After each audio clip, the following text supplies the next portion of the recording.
We're starting on page 104, chapter 16, Duncans Disaster. Peter looked at me. I looked at him. I wondered if he was as terrified as he looked. I wondered if I looked as terrified as I felt. "What's he doing in here?" I whispered. "What's happening to him?" hissed Peter. "And what are we going to do about it?" I thought. We hesitated for only a second and then began to creep down the stairwell. Duncan was still screaming. We'd left the door to the attic open in case we needed to make a quick getaway. Poking my head around the edge, I looked in the direction of the screams. They were coming from the room where Mr. Smith sat to take off his mask every night. I reached for Peter's hand. "What should we do?" I mouthed to him. He pointed down the hall and started off, with me following close behind. After a couple of steps, we dropped to our bellies and slid up to the door and peeked around the edge. I couldn't believe it. Duncan was all alone. He was standing in front of the mirror, screaming for all he was worth. I can't say I blame him. The communicator was on, and Duncan was looking into the bridge of Broxholm's starship. And one of those hideous aliens from the ship was looking back at him, talking to him in that language of growls and shrieks. I took a deep breath and slithered into the room, crawling across the floor as fast as I could. I scooted right under the table and hit the switch I had seen Broxholm use to turn the set off. It made a crackling noise and then fell silent. Duncan stopped screaming. "You idiot," yelled Peter, jumping into the room. "What are you doing in here?" "I got bored," sniveled Duncan. Talk about a short attention span. He couldn't have been out there for more than 5 or 10 minutes. "And I wanted to see if you were telling the truth or not," he continued, "so I went around the house and came in through the cellar. This was the only room with anything in it, so I came in. When I touched the switch, that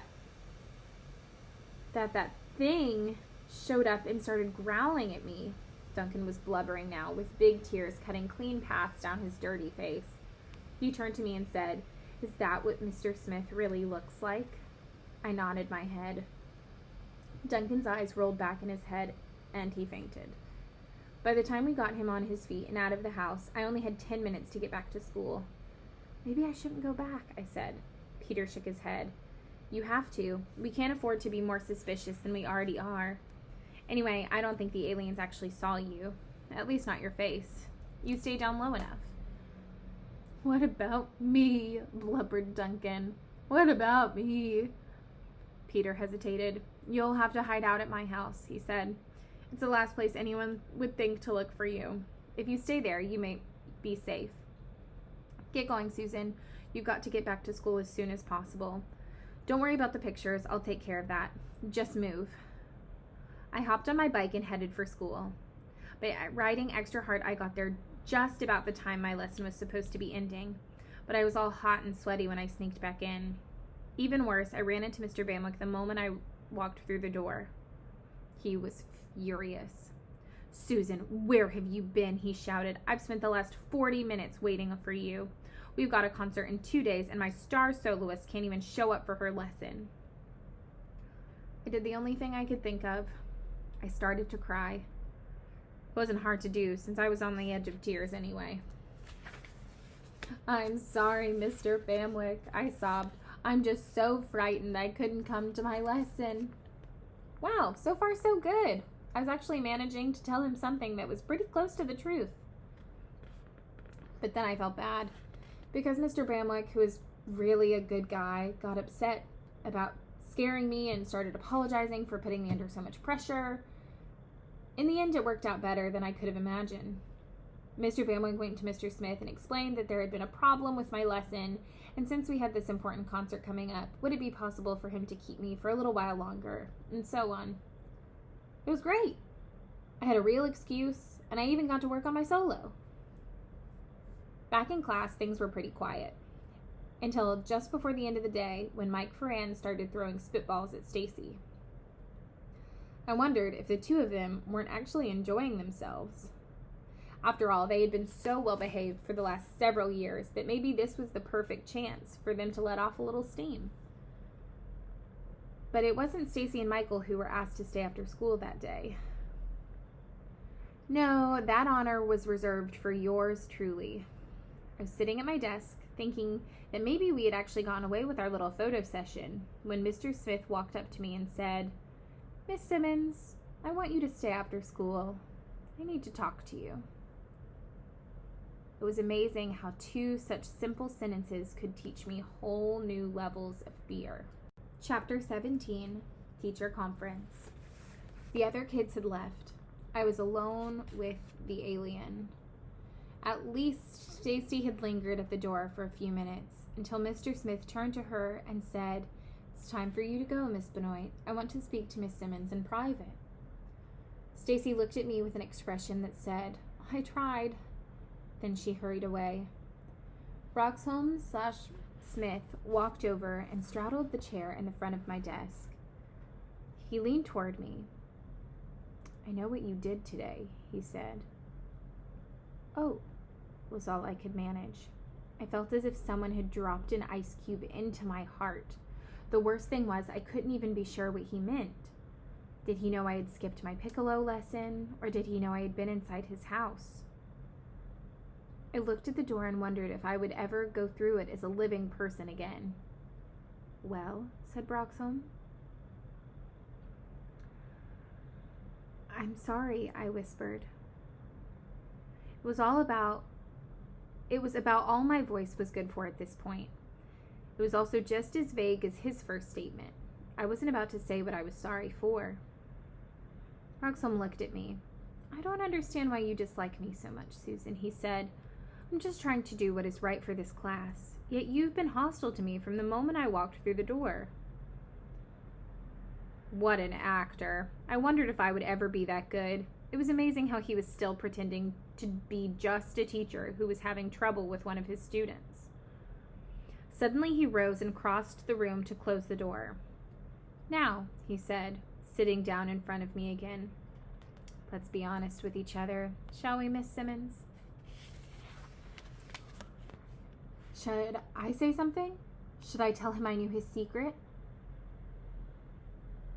"Why are you here, anyway?" I said at last, still playing his game of not saying anything that could be taken at least two ways. "I'm here to learn," he said smoothly. "After all, isn't that what school is for?" Creep, I thought. But out loud I said, "I thought you were supposed to be the teacher." I tried to keep my voice from cracking, but it did anyway. Broxholm shifted in his chair. "A good teacher is always learning," he said. "Education is a process of give and take.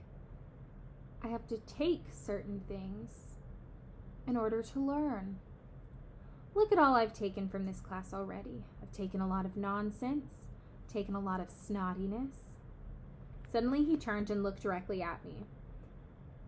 "And I'll have to take a few more things in order to learn all I can, if you take my meaning, Miss Simmons." I shrank back in terror. I don't know how he did it, but I could actually see his alien eyes beneath his mask, as if they were burning with a light of their own. "And I won't take kindly to any interference with my educational mission," he said in a voice without any emotion. He'd picked up a copy of Rockets and Flags as he talked. Now he began to squeeze it. I watched his fingers sink right into the cover, compressing the paper with the power of his grip. I heard a horrible thumping sound. I glanced around to see where it was coming from, then realized it was the beating of my own heart.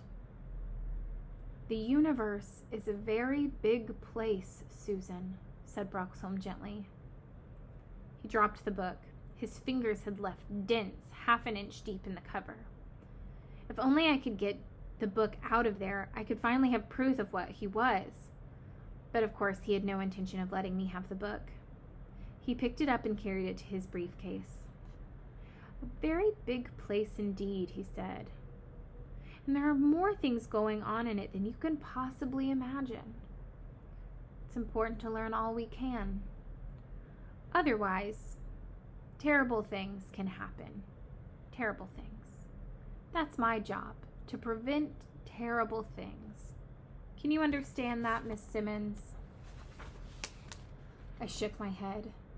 Maybe I should say I shook my head harder, since I was already shaking all over. He sighed. Well, perhaps someday you will, he said. For now, I simply want you to know that it is wisest and safest not to interfere with your elders. He closed his briefcase. I will see you tomorrow, Miss Simmons, he said. I trust that you will spend the entire day here in the classroom and not enter my home again. I almost fell off my chair. He knew. He had known all along. Before I could say anything, he went out the door, leaving me alone.